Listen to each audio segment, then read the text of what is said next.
Hello boys and girls. Okay, so today we are going to look at unknown measurements. We've already looked at the area of a compound shape.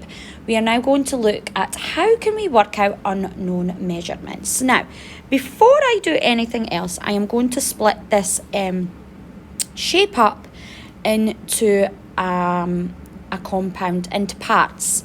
Now, I want you to think carefully about how you split your parts up, because this is going to help you. But I'm going to go down this way.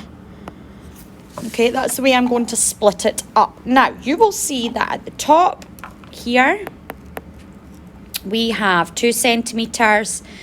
The width is 4 centimetres. The length is 5 centimetres. And the width of this part is 2 centimetres, okay? So I'm just going to get rid of all those wee bits. I was just pointing them out so that you could see them. Okay, now you will also see that we have got an A and a B, okay? Now, what we need to do is try and figure out the length and the width of A and B in order to calculate the shapes, okay? Because we need, if we wanted to figure out the perimeter, okay? Now, we could do this by using the information that we've got, okay? Now, how could we find out A? I would like for you to just look at all the information. If I'm saying that we can find it with all the information that we've got there, what numbers can you use in this compound shape to help you find the width, of A. So A is here, if you can see it. So what information, what numbers can help us? What operation can we use? Can we times? Can we take away? Can we divide? What can we do to find the size of label A? Okay, can you pause the video now and think about that, boys and girls? Okay, welcome back, boys and girls. So, how could we find out the length of A? So, first of all, at the opposite side you will see 4 centimetres. But A is not 4 centimetres. Now, one possible solution is you could maybe estimate it.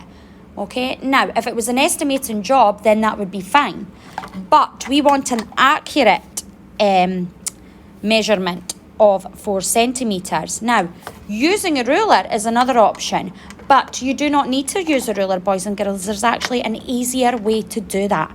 Now, if I could say this side here is 4 centimetres, okay, and this side here is 2 centimetres, okay, and that's part, and both of these, all of this information is important. So, if this is all 4 centimetres, A and this 2 centimetres here makes up 4 centimetres, what can I do in order to find out A? So if I did 4 centimetres, take away 2 centimetres, that should give me A, which is 2 centimetres.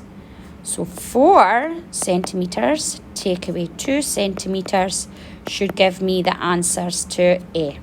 Okay? Now, just looking at that, 4 centimetres is the size of the whole shape. But we know A is only a part of the 4 centimetres. The 2 centimetres is the other part. So in order to find out A, we need to take away the 2 centimetres. Okay? Now, let's try it with B. Let's have a look at that with B. I'm just rubbing this all out so we don't have too much information. Now, we need to find out what size is B. Now, we can do that without a ruler because we've got enough information. What we need to do is we need to look at the 5 centimetres because the whole length of this is 5 centimetres. But we know that this part here is missing from here, and B is the length of this part. So we need to find out how long is this part. Now, this is where this helps us and comes in, because that is a part of the 5 centimetres already.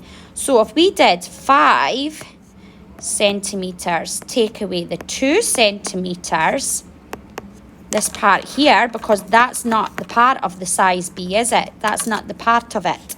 So if we did that, that should give us B, the answer to B. So 5 take away 2 centimetres should give us, B should equal 3 centimetres. And then we could check that by going back to see that if we add 2, add 3, that should give us 5 centimetres, and that completes the whole length. And the whole length of that is the same as the 5 centimetres at the bottom, so that is correct. Okay? Now, what I want for you to do is I want for you to go into the worksheet that I have provided you, and I want for you to complete what is missing, okay? Actually, what I'm going to do, yes, so can you complete what is missing on the worksheet? Now, also, this will help you with perimeter. You will be able to do this with perimeter. So if you wanted to tackle the perimeter, you can. So if we found out that A is now 2 centimetres, I'm just going to get rid of that. Yeah, I'll just quickly touch upon the perimeter. And we found out that B, from our calculation, was 3 centimetres. What do we need to do to find out the perimeter of the shape now? We just need to add it all up, like we've been doing and learning all along. So you could either do that in your head, 5 add 4, or you could write it all down.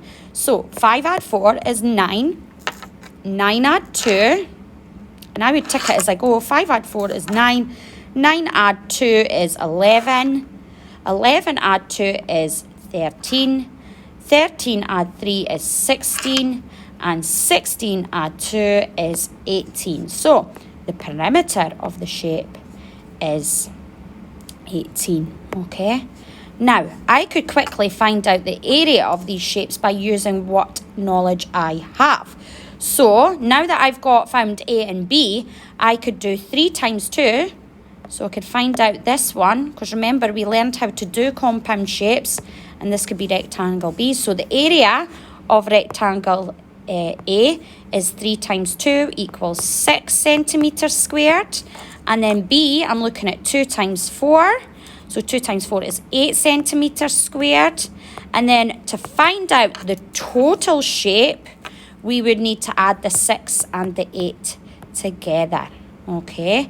Which would give us 14 centimetres squared. So what we're doing is we're taking all of our knowledge, prior knowledge about area, all of our prior knowledge about perimeter.